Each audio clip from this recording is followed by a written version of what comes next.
નમસ્કાર વિદ્યાર્થી મિત્રો, ધોરણ 10 ગણિત પ્રકરણ 4 દ્વિઘાત સમીકરણ ભાગ 1 માં આપ સૌનું સ્વાગત છે। આ વિડિયોમાં આપણે દ્વિઘાત સમીકરણનું પ્રમાણિત સ્વરૂપ અને તેના ઉદાહરણો તથા સ્વાધ્યાય 4.1 નો અભ્યાસ કરીશું।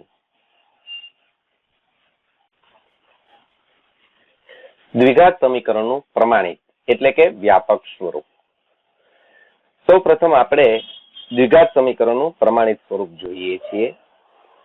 જો a, b અને c વાસ્તવિક સંખ્યા હોય તથા a બરાબર 0 ન હોય તો ચલ x માં દ્વિઘાત સમીકરણ થાય ax વર્ગ વત્તા bx વત્તા c બરાબર 0। તો આ દ્વિઘાત સમીકરણનું પ્રમાણિત એટલે કે વ્યાપક સ્વરૂપ છે। અહીં શરત છે a 0 ન હોવો જોઈએ, કેમ કે a 0 હોય તો 0 ગુણ્યા x વર્ગ એટલે 0 થઈ જાય અને પછી ચલની મહત્તમ ઘાત 1 થાય એટલે દ્વિઘાત સમીકરણ બને નહીં। તો દ્વિઘાત સમીકરણ હોવા માટે શરત છે તે a બરાબર નથી 0। હવે તેના ઉદાહરણો આપણે જોઈએ તો પહેલું ઉદાહરણ x વર્ગ ઓછા 6x વત્તા 8 બરાબર 0। અહીં મહત્તમ ઘાત છે તે 2 છે એટલે તે દ્વિઘાત સમીકરણ છે। અહીં x વર્ગનો સહગુણક જો આપણે પ્રમાણિત સ્વરૂપ સાથે સરખાવીએ તો તે a થાય એટલે કે અહીંયા a બરાબર 1 થશે। x નો સહગુણક b છે તો અહીં b છે તે ઓછા 6 થશે અને અચળ પદ c છે તો અહીં c બરાબર 8 થશે। આ દ્વિઘાત સમીકરણનું ઉદાહરણ છે।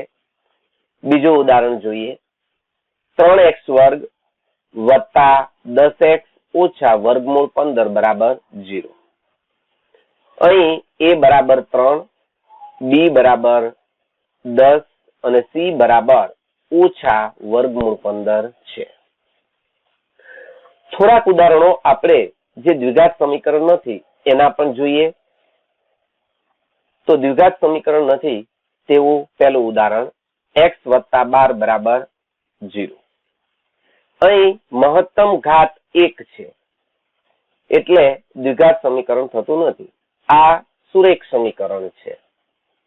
બીજું ઉદાહરણ જોઈએ 2x ઘન ઓછા 7x વત્તા 4 બરાબર 0। અહીં મહત્તમ ઘાત છે તે 3 છે તેથી તે દ્વિઘાત સમીકરણ નથી।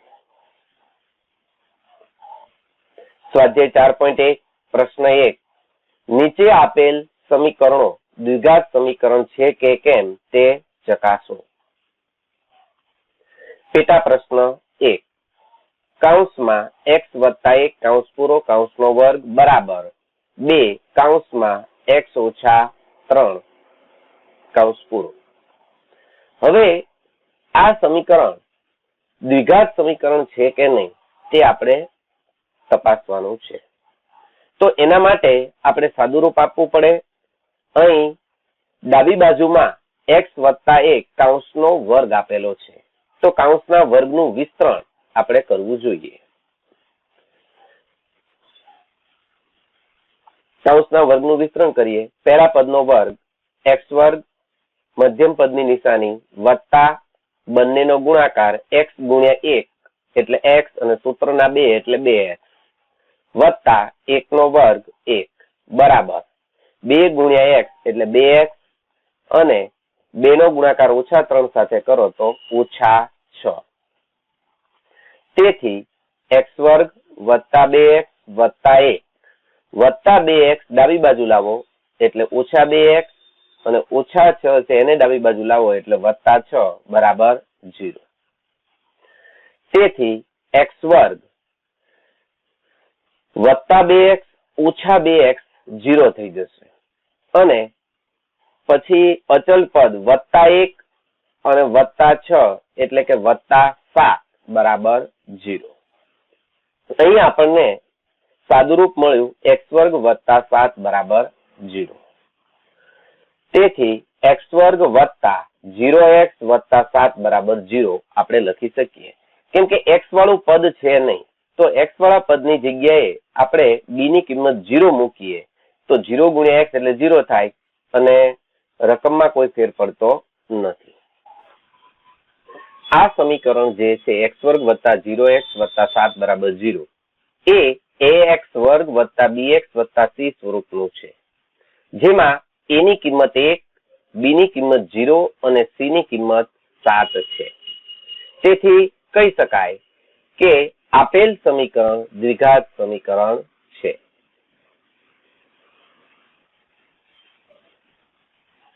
પેટા પ્રશ્ન 3.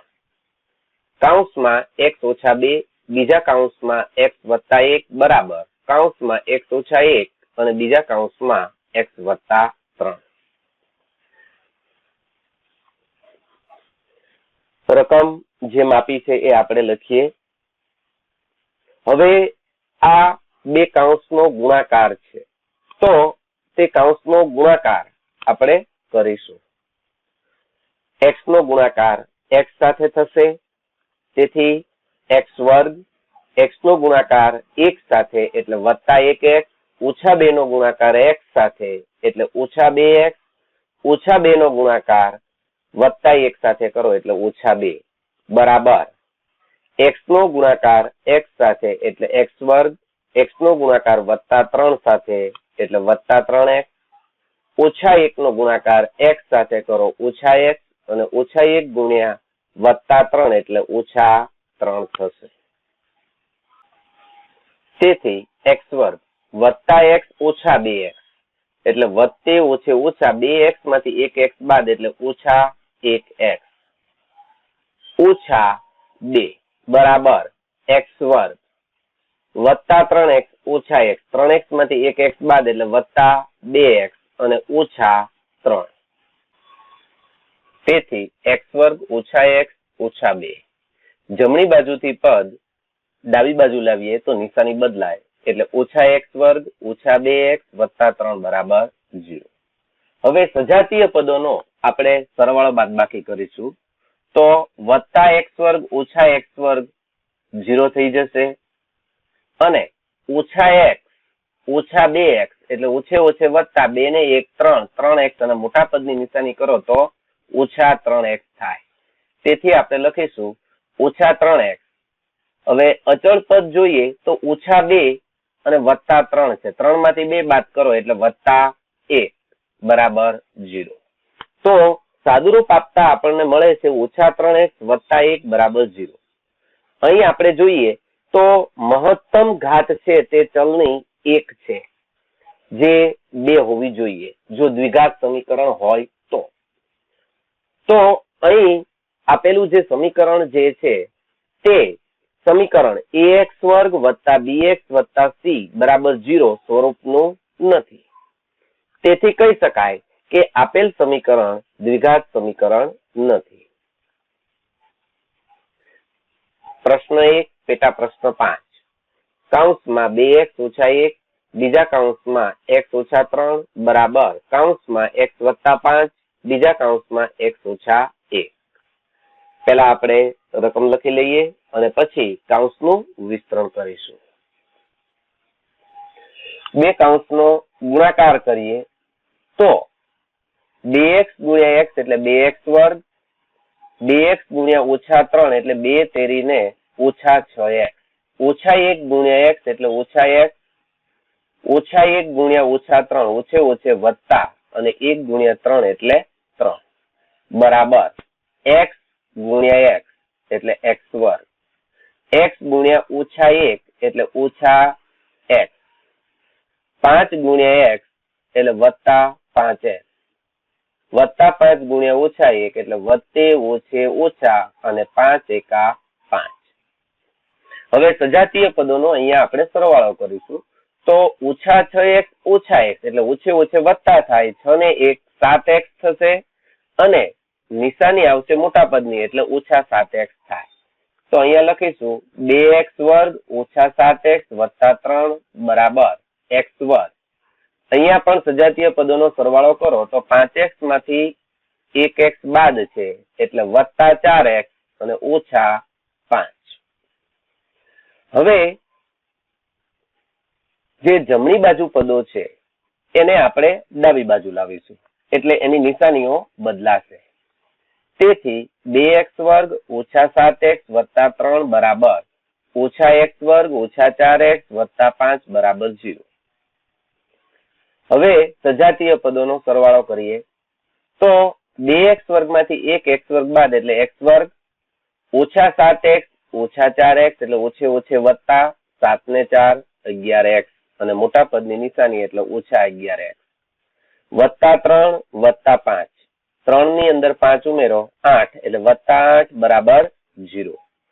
અહીં મહત્તમ ઘાત છે તે 2 છે અને આ સમીકરણ છે તે ax વર્ગ વત્તા bx વત્તા c બરાબર 0 સ્વરૂપનું છે, જેમાં a ની કિંમત એટલે કે x વર્ગનો સહગુણક 1, b એટલે કે x નો સહગુણક ઓછા 11 અને c એટલે અચલ પદ 8 છે.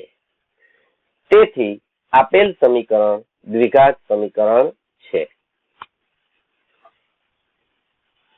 પ્રશ્ન 1 પેટા પ્રશ્ન 7 કૌંસમાં x વત્તા 2 કૌંસ પૂરો કૌંસનો ઘન બરાબર 2x કૌંસમાં x વર્ગ ઓછા 1.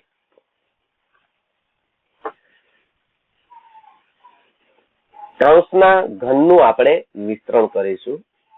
તેથી પહેલા પદનો ઘન એટલે x નો ઘન વત્તા સૂત્રના 3 પહેલા પદનો વર્ગ એટલે x વર્ગ બીજું પદ એમનેમ ગુણ્યા 2 વત્તા સૂત્રના 3 પહેલું પદ એમનેમ x એને ગુણ્યા બીજા પદનો વર્ગ એટલે કે 2 નો વર્ગ અને વત્તા અંતિમ પદ 2 નો ઘન બરાબર 2x ગુણ્યા x વર્ગ એટલે 2x ઘન પછી 2x ગુણ્યા ઓછા 1 એટલે ઓછા 2x.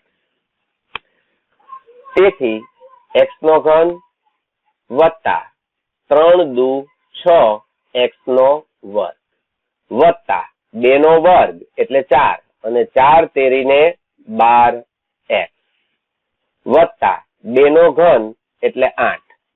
જમણી બાજુના પદો ડાબી બાજુ લાવો એટલે નિશાની બદલાવશું તો ઓછા 2x ઘન અને વત્તા 2x બરાબર 0.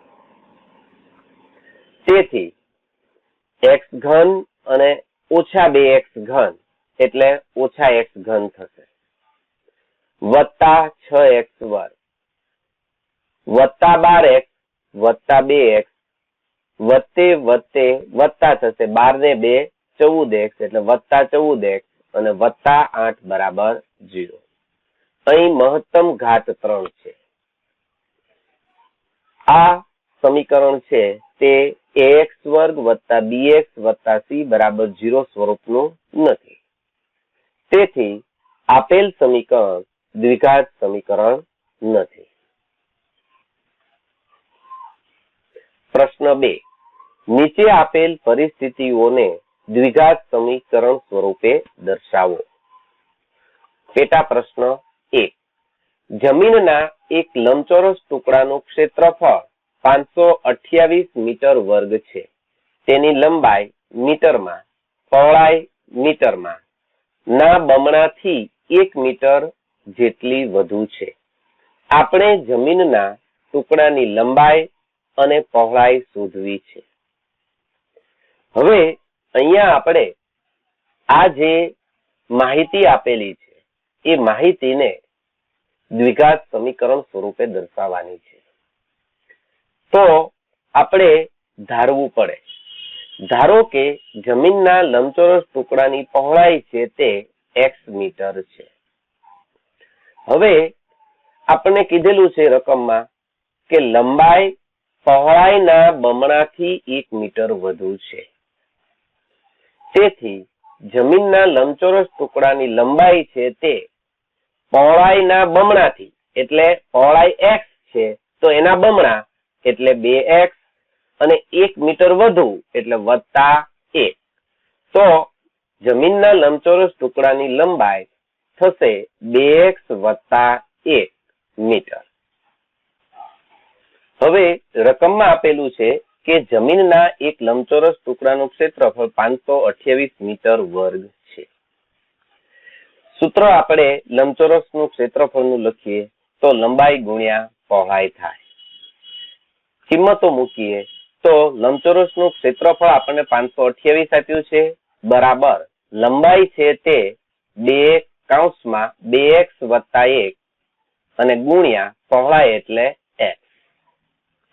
તેથી 528 બરાબર કૌંસ છોડાવીએ તો 2x નો ગુણાકાર x સાથે એટલે 2x² અને 1 નો ગુણાકાર x સાથે એટલે +x. તેથી 2x² + x 528 જમણી બાજુ લાવો તો -528 બરાબર 0. આમ 2x² + x -528 બરાબર 0 એ આપેલ પરિસ્થિતિને દ્વિઘાત સમીકરણ સ્વરૂપે દર્શાવે છે. પ્રશ્ન 2 પેટા પ્રશ્ન 2 બે ક્રમિક ધન પૂર્ણાંકોનો ગુણાકાર 306 છે. આપણે આ પૂર્ણાંકો શોધવા છે. બે ક્રમિક ધન પૂર્ણાંકો છે તો અહીંયા આપણે ધારીશું કે પ્રથમ ધન પૂર્ણાંક તે x છે. હવે ક્રમિક હોય ધન પૂર્ણાંક તો તે આગળના પૂર્ણાંક કરતા એક વધુ હોય તો ક્રમિક બીજો ધન પૂર્ણાંક છે તે x + 1 થશે. અને હવે રકમમાં આપેલું છે કે બે ક્રમિક ધન પૂર્ણાંકોનો ગુણાકાર 306 છે. પ્રથમ ધન પૂર્ણાંક x છે, બીજો ધન પૂર્ણાંક x + 1 છે અને એમનો ગુણાકાર 306 છે. તેથી x ગુણ્યા કૌંસમાં x + 1 કૌંસ પૂરો બરાબર 306. તેથી x ગુણ્યા x એટલે x² x ગુણ્યા 1 એટલે +1x બરાબર 306. તેથી x² + x 306 ડાબી બાજુ લાવો તો -306 બરાબર 0. આમ x² + x -306 બરાબર 0 એ આપેલ પરિસ્થિતિને દ્વિઘાત સમીકરણ સ્વરૂપે દર્શાવે છે. પ્રશ્ન 2 પેટા પ્રશ્ન 3 રોહનની માતા તેના કરતા 26 વર્ષ મોટા છે. આજથી 3 વર્ષ પછી તેમની ઉંમર દર્શાવતી સંખ્યાઓનો ગુણાકાર વર્ષમાં 360 હશે. આપણે રોહનની હાલની ઉંમર શોધવી છે. જો રોહનની હાલની ઉંમર આપણે શોધવી હોય તો રોહનની હાલની ઉંમર આપણે ધારવી જોઈએ. તો ધારીશું રોહનની હાલની ઉંમર બરાબર x વર્ષ. હવે રોહનની માતા તેના કરતા 26 વર્ષ મોટા છે એમ રકમમાં આપેલું છે. તેથી તેમની માતાની હાલની ઉંમર રોહનની ઉંમર x કરતા 26 વધારે એટલે x + 26 વર્ષ થાય.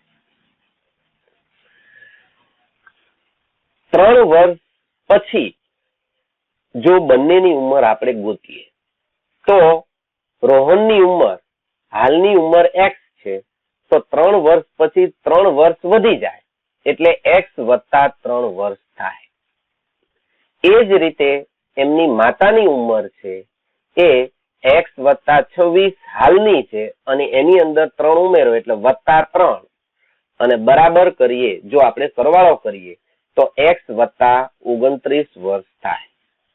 આમ 3 વર્ષ પછી રોહનની ઉંમર છે તે x + 3 વર્ષ થાય અને તેમની માતાની ઉંમર છે તે x + 29 વર્ષ થાય. હવે 3 વર્ષ પછી તેમની ઉંમર દર્શાવતી સંખ્યાઓનો ગુણાકાર 360 છે એવું રકમમાં આપેલું છે.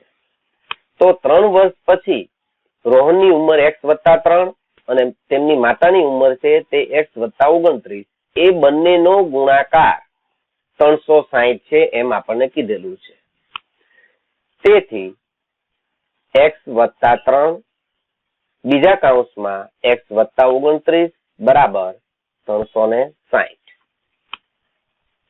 તેથી કૌંસ છોડાવો તો x ગુણ્યા x નો વર્ગ, x ગુણ્યા 29 એટલે 29x, 3 ગુણ્યા x એટલે +3x અને 3 ગુણ્યા 29 એટલે 29 તેરી 87 અને 360 ડાબી બાજુ લાવો તો -360 બરાબર 0. તેથી x² વત્તા 29x માં 3x ઉમેરો તો +32x અને 87 માંથી 360 બાદ એટલે વચ્ચે ઓછે ઓછા 360 માંથી 87 બાદ કરો તો 273 અને મોટા પદની નિશાની એટલે -273 બરાબર 0. આમ x² વત્તા 32x ઓછા 273 બરાબર 0 એ આપેલ પરિસ્થિતિને દ્વિઘાત સમીકરણ સ્વરૂપે દર્શાવે છે. પ્રશ્ન 2 પેટા પ્રશ્ન 4. એક ટ્રેન 480 કિલોમીટરનું અંતર અચળ ઝડપથી કાપે છે.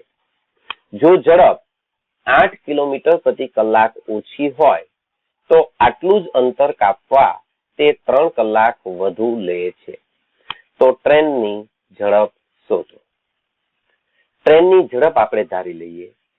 ધારો કે ટ્રેનની ઝડપ બરાબર x કિલોમીટર પ્રતિ કલાક. તેથી 480 કિલોમીટરનું અંતર કાપવા માટે લાગતો સમય જે છે તે 480 ભાગ્યા x કલાક થાય. કેમ કે ઝડપનું આપણે સૂત્ર કરી ગયા છીએ કે ઝડપ બરાબર અંતર છેદમાં સમય. જો સમયને સૂત્રનો કરતા બનાવીએ તો સૂત્ર થાય સમય બરાબર અંતર છેદમાં ઝડપ. તો એ સૂત્રમાં અહીંયા આપણે કિંમત મૂકી છે. તેથી 480 કિલોમીટરનું અંતર કાપવા માટે લાગતો સમય એટલે અંતર 480 અને એને ભાગ્યા એમની ઝડપ કરો તો 480 ભાગ્યા x કલાક થાય. ઝડપ 8 કિલોમીટર પ્રતિ કલાક ઓછી હોય ત્યારે ટ્રેનની ઝડપ જે છે તે 8 કિલોમીટર ઓછી થાય એટલે કે x ઓછા 8 કિલોમીટર પ્રતિ કલાક થાય. તેથી 480 કિલોમીટરનું અંતર કાપવા માટે લાગતો સમય છે તે અંતર એનું એ જ રહ્યું 480 છેદમાં એને ભાગાકાર કરવાનો છે તે એની ઝડપ બદલાઈ છે x ઓછા 8 થઈ છે તો ભાગ્યા x ઓછા 8 કલાક થાય. હવે ઝડપ 8 કિલોમીટર પ્રતિ કલાક ઓછી હોય તો 480 કિલોમીટર અંતર કાપવા તે 3 કલાક વધુ લે છે એવું રકમમાં આપેલું છે. તેનો અર્થ એવો થાય કે 480 છેદમાં x કલાક જે છે તે 480 છેદમાં x ઓછા 8 કલાક કરતા 3 કલાક ઓછો થાય. કેમ કે 8 કિલોમીટરની ઝડપ ઘટાડવાથી 3 કલાકનો વધારે સમય લાગે છે. તો આમાંથી જો આપણે 3 બાદ કરીએ તો તે 480 છેદમાં x થાય. તો આપણે લખીશું 480 છેદમાં x બરાબર 480 છેદમાં x ઓછા 8 માંથી 3 કલાક બાદ કરીએ તો બંને સમાન થાય. હવે અહીંથી સમીકરણમાંથી છેદ દૂર કરવા માટે x અને x ઓછા 8 નો લસા લઈએ એટલે કે x ગુણ્યા x ઓછા 8 વડે આખા સમીકરણને ગુણાવીએ તો 480 છેદમાં x સાથે x ગુણાવો એટલે x ઉડી જશે. તેથી 480 કૌંસમાં x ઓછા 8 બરાબર અહીંયા x ઓછા 8 ઉડી જાય તો 480 ગુણ્યા x અને ઓછા 3 સાથે ગુણાકાર થશે x કૌંસમાં x ઓછા 8.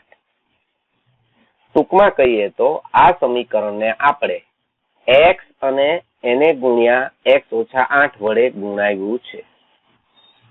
હવે 480 ગુણ્યા x એટલે 480x ઓછા 480 ગુણ્યા 8 એટલે કે 3840 બરાબર 480x ઓછા 3x ગુણ્યા x એટલે ઓછા 3x વર્ગ ઓછે ઓછે વત્તા 3x ગુણ્યા 8 એટલે વત્તા 24x.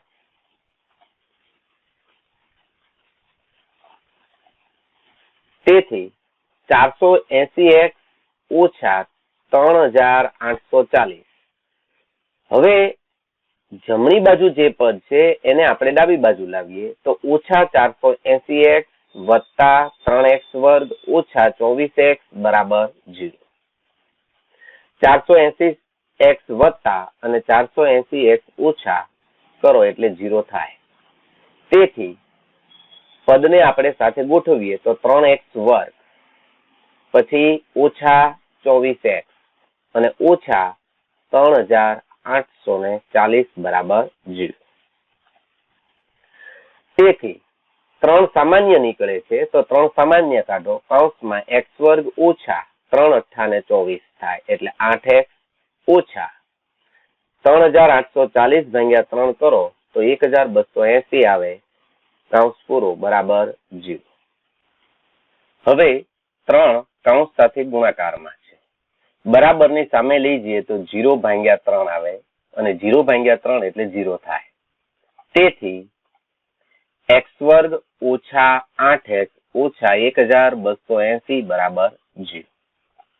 આમ x વર્ગ ઓછા 8x ઓછા 1280 બરાબર 0 એ આપેલ પરિસ્થિતિને દ્વિઘાત સમીકરણ સ્વરૂપે દર્શાવે